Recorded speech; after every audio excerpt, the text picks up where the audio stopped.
The silence in the room is deafening, heavier than any sound could ever be. It's the silence that follows a failure, a rejection, a door slammed shut in your face. It's the quiet moment in your car after a brutal day, parked in the driveway, unable to summon the energy to walk inside. It's the 3 a.m. stare at the ceiling, where the ghosts of your mistakes and the mountain of your responsibilities hold a menacing parade in your mind. In these moments, a single, seductive thought whispers from the shadows, just give up. It's too much. It's not worth it. Let it go. This is a message for the man who has heard that whisper. For the man standing on the precipice of surrender, feeling the pull of the void below. This is a reminder of a truth buried deep within your very mirror, a creed that has defined honorable men for centuries. You do not have the permission to quit. The anatomy of the urge to surrender. Let's be honest. The desire to give up is not a sign of weakness, it is a sign of being human. It is a natural response to overwhelming pressure, to relentless struggle, and to profound disappointment. We feel it when the business we poured our soul into is failing, when the relationship we cherished is crumbling, when the career path we chose leads to a dead end, or when the physical or mental battle we are fighting feels utterly unwinnable. Failure isn't just an event, it's a feeling. It's a cold hollowness in your chest, a sour taste of inadequacy. Society, for all its modern progress, still places an immense, often unspoken, burden on men to be providers, protectors, and pillars of unshakable strength.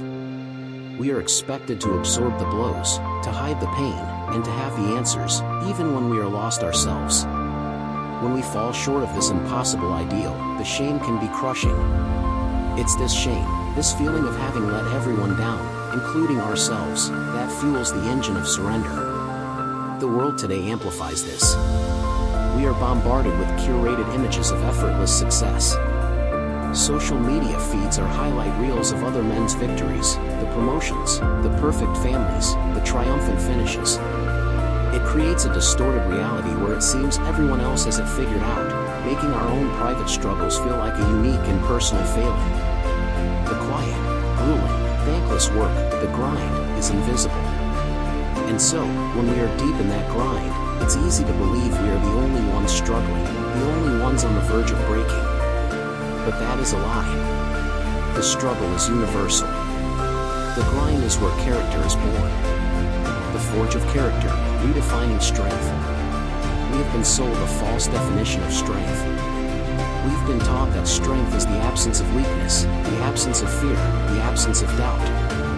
We believe a strong man is a stone fortress, impervious and unmoving. This is a myth, and a dangerous one at that. True strength is not about never falling down. It is about getting up, one more time than you fall. It's about facing the fear and taking the next step anyway. It's about acknowledging the doubt and choosing to believe in your own potential regardless. A fortress that never bends, eventually shatters. A man who never allows himself to feel the weight of his burdens will inevitably be crushed by them. Think of a master blacksmith forging a sword. He does not choose the softest, most pliable metal. He chooses high-carbon steel, a material known for its hardness and potential.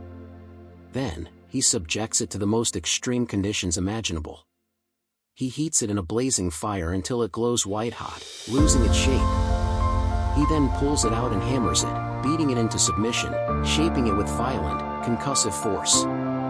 He quenches it, shocking it and hardening it. He folds it, hammers it, and heats it again, over and over. This process is brutal. It is a cycle of fire, pressure, and impact. Your struggle is not your punishment, it is your forge. The failures are the fire. The responsibilities and setbacks are the hammer. Each time you endure, each time you refuse to break, you are being folded, purified, and strengthened. The man who emerges from this forge is not the same man who went in. He is sharper, more resilient, and possesses a temper and integrity that cannot be faked. He has earned his strength. The scars you carry from your battles are not marks of shame. They are proof of your resilience. They are the intricate patterns on the blade, telling the story of the fire you walked through and the hammer you withstood. The power of one more, the antidote to overwhelm. When you stand at the base of a mountain, Looking up at the summit shrouded in clouds, the journey seems impossible. The sheer scale of the task is paralyzing. This is what happens when we fixate on the end goal, the successful company, the healed relationship, the finished project. The distance between where we are and where we want to be is so vast that taking the first step feels pointless. The secret is to stop looking at the summit. Look down at your feet. The only thing that matters is the next step. Not the 10,000 steps that follow, just the next one. This is the philosophy of one more. When you're at the gym and your muscles are screaming, just do one more rep. When you're writing a book or a report and your mind is blank, just write one more sentence. When your business feels like it's collapsing, just make one more call. When you feel you cannot possibly go on, just endure for one more day. This is how mountains are climbed. This is how empires are built. Not through giant, heroic leaps, but through the relentless, stubborn, and often monotonous accumulation of one more. Each small action is a vote for the man you want to become. Each refusal to quit, no matter how small, builds momentum. Soon, you'll look back and be stunned at the distance you've covered, all because you had the courage to focus only on the step directly in front of you. Your tribe and your why.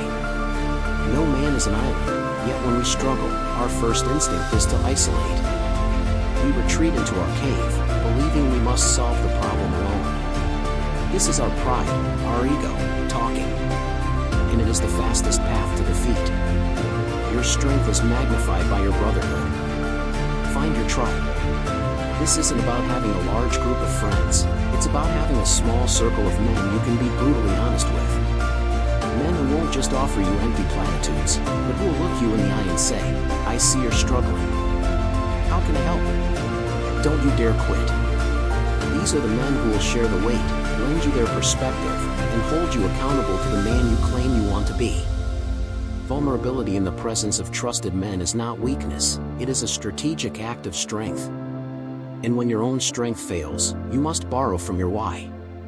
Your reason for fighting has to be bigger than your own comfort or your own ego. Why did you start this journey in the first place? Who are you fighting for? Look at the faces of your family. Think of the future you want to build for them. Think of the example you are setting for your sons and daughters. Do you want to teach them that when life gets hard, surrender is an option? Or do you want to show them what resolve, integrity, and perseverance look like in the flesh? Your struggle is not just about you. It is about the legacy you are carving into the world with every action. It is the story people will tell about you. Let that story be one of a man who was tested, a man who was bent, a man who was pushed to the very edge of his limits, but a man who never, ever broke. The final stand. So, stand up. Right now. Take a deep breath. Feel the ground beneath your feet. It is solid. It is real. You are still here. You are still in the fight. The pain you feel is real, but it is temporary. The exhaustion is profound, but it will pass. The temptation to give up is powerful, but it is a liar. Surrender offers a moment of relief in exchange for a lifetime of regret. It's a fool's bargain. Embrace the forge. Your character is being shaped into something magnificent. Focus on one more. It is the key to conquering the impossible. Lean on your tribe. You were never meant to carry this weight alone. Remember your why. Let it be the fuel when your tank is empty.